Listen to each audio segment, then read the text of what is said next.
Vjosa, lumi i egër i Europës ka nisur përmbytjet në jug të vendit. Emergjencat civile kanë lëshuar alarmin që të gjithë banorët e zonës së Novoselës të largohen sa më parë nga banesat e tyre. Erzeni ka qarë argjinaturën dhe po përmbyt zonat e banuara në njësinë Katundiri në Durrës. Emergjencat ka nisur evakuimin urgjent të banorëve, shtëpitë të cilëve po përmbyten. Në qarkun e Lezhës është qarë argjinatura e lumit Droj dhe ujë ka rrethuar banesat që ndodhen pranë rrugës Laç Mamuras. Një familje është evakuuar, ndërkohë dhe autoritetet po përgatisin evakuime të tjera. Rrugët që të çojnë drejt Korçës kanë shfaqur probleme. Rruga Qukës-Qafploç është bllokuar që dje nga rrëshqitja e inerteve, ndërsa sot pati probleme edhe në rrugën Pogradec-Qaftan. Në zonat e larta nisi dëbora.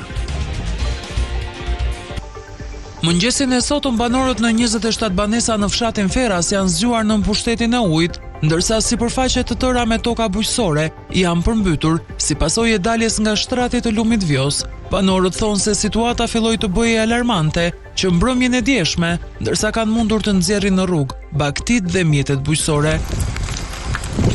Sipas kryeplakut Zani Hyka, është kërkuar evakuimi një banori të sëmur drejt banesave sociale të Bashkisë së Fierit. Rëndohet më tej situata e përmbytjeve në territorin e Bashkisë së Durrësit. Rreshjet intensive të shiut dhe prurjet e larta kanë sjellë daljen nga shtrati të lumit Erzen, duke krijuar një situatë problematike në njësitë administrative Suk dhe Katundiri. Në disa segmente uji ka kaluar mbi argjinaturë, ndërsa në pika të tjera është konstatuar çarje e saj duke vërshuar në rrugë e banesa dhe përmbytur zona të banuara dhe sipërfaqe të mëdha tokash bujqësore. Situata më kritike paraqitet në njësinë administrative Katundiri, ku çarja e argjinaturës ka detyruar autoritetet të ndërhyjnë për evakuimin e banorëve. Këtu, në total janë përmbytur rreth 500 hektar tokë bujqësore.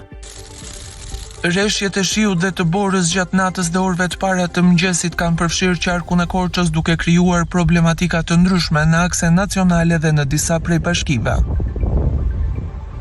Situata më problematike paraqitet në bashkinë Maliq, ku lumi Devol ka dal nga shtrati në Sheqeras, duke përmbytur tokat bujqësore, ndërsa në Dunavec, niveli i ujit ka arritur maksimumin.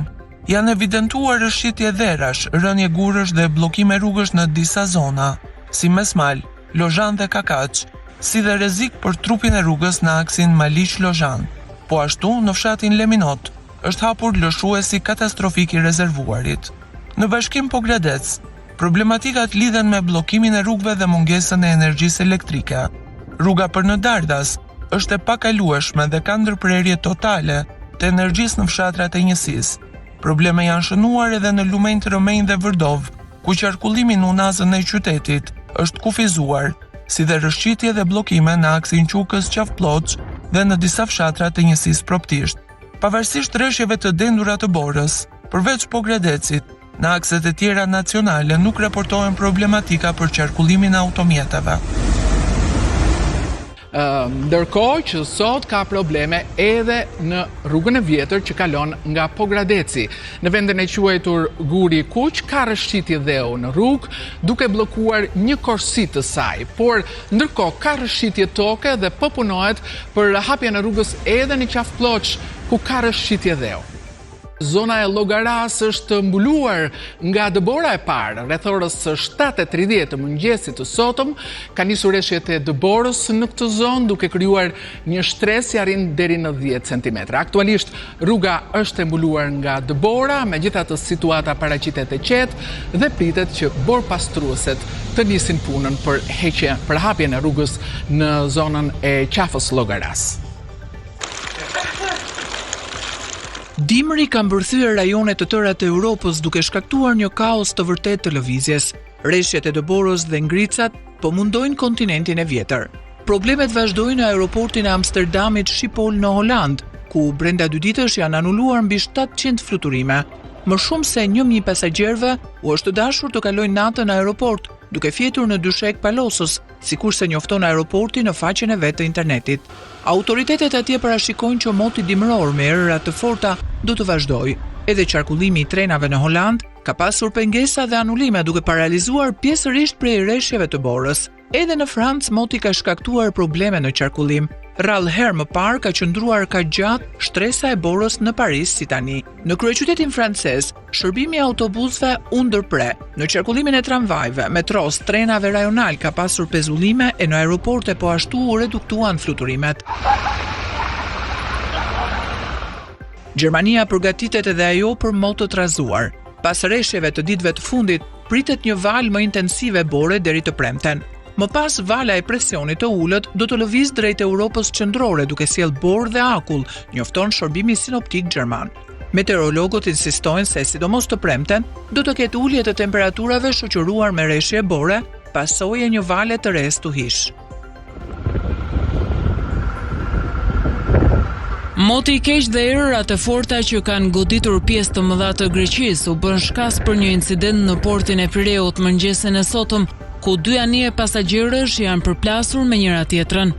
Roja bregdetare njoftoi se përplasja ndodhi pasi një prej trageteve që po tentonte të ankorohej në bankinë u shtyp prej erës dhe goditi një tjetër traget të ankoruar më herët. Fatmirësisht nuk pati të lënduar, por vetëm dëme të vogla materiale.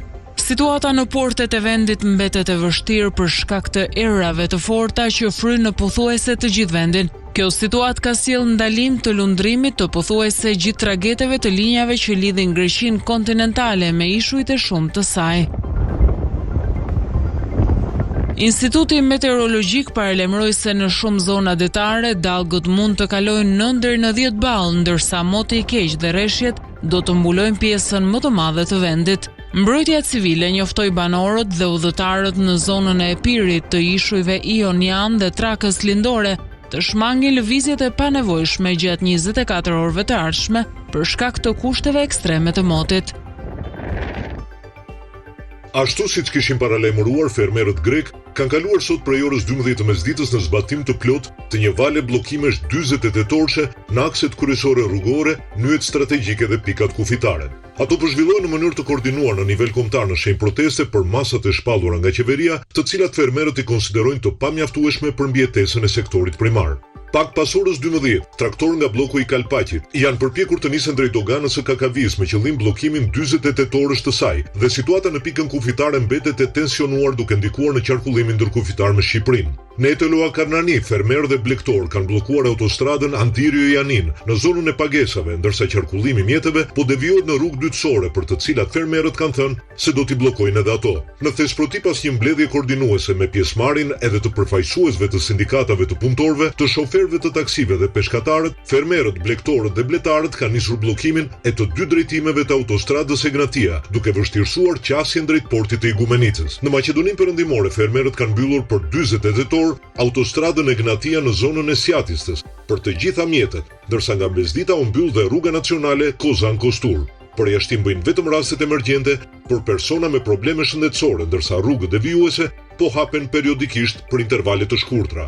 Bllokime janë regjistruar edhe në Malgara, pranë Selanikut, ku nisi mbyllja 48-orëshe, si dhe në doganën e Vzoni me Maqedoninë e Veriut. Në Promahon, në kufi me Bullgarinë, bllokimi 2 ditor prek kryesisht kamionët, ndërsa për automjetet private po vendoset kalimi kontrolluar në orare të caktuara. Edhe në Pirgos, të Peloponez, fermerët kanë bllokuar nyjen dhe hyrjen drejt autostradës dhe rrugën Patra-Pirgos.